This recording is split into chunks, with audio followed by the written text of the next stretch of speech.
हमारी ये कम इल्मी है कि हम उस हाफ़िज़ कुरान को तो तरजीह नहीं देते, हम उस जानवर को तरजीह देते हैं जिस जानवर के जिस्म के ऊपर माड़ा सा निशान नज़र आए कि इसके ऊपर लिखा हुआ है अल्लाह। मुकम्मल नहीं लिखा हुआ है, निशानों से जाहिर हो रहा है कि अल्लाह इसके ऊपर बन रहा है, नज़र आता है। उसे चूमते भी हैं, उसकी इज़्ज़त भी करते हैं, उसके ऊपर नोट भी निछावर करते हैं, उसके ऊपर दौलत भी निछावर करते हैं, उसके पास जाकर मनते भी मानते हैं, उसके साथ अकीदत भी रखते हैं, उसके साथ मोहब्बत भी रखते हैं। क्यों? कि ये बकरी का बच्चा, इसके ऊपर अल्लाह का नाम लिखा हुआ है।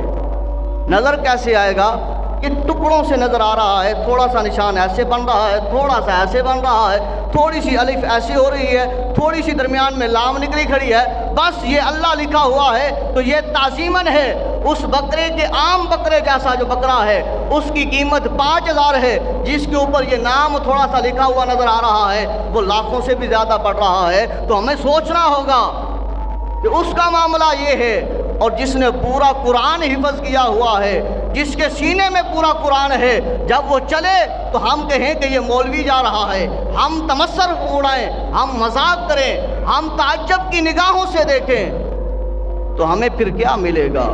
इज्जत मिलेगी? हमारी नेकियां अल्लाह की बारगाह में कबूल होंगी?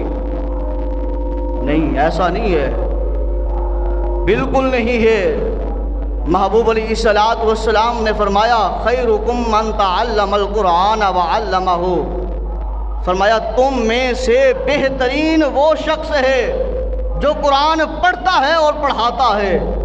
तो हमारी निगाहों में ये सामने हदीस मुबारका की किताबें लगी हुई है, इसमें दाऊद शरीफ की हदीस मुबारका पढ़ी है, निसाई शरीफ पढ़ी है, तिरमिज़ी शरीफ पढ़ी है, सियासित्ता की सारी पढ़ी है, ये बुखारी शरीफ है, मुस्लिम शरीफ है, अबू दाऊद शरीफ है, इब्ने माजा शरीफ है। ये हदीसों की किताबें हैं। ये जो मैं कह रहा हूँ अपनी तरफ से नहीं, ये रसूलुल्लाह सल्लल्लाहु अलैहि वसल्लम का फरमान सुना रहा हूँ। फरमाया, खैरुकुम मन तअल्लमल कुरान व अल्लमहु, तुम में से बेहतरीन वो शख्स है जो खुद कुरान पढ़ता है और फिर आगे कुरान पढ़ाता है। अगर हम आज इसको देखें, हम अपने मुआशरे में देखें, क्या हम समझते हैं क्या वो कुरान पढ़ाने वाला, कुरान पढ़ने वाला वो हमारे से बेहतर है?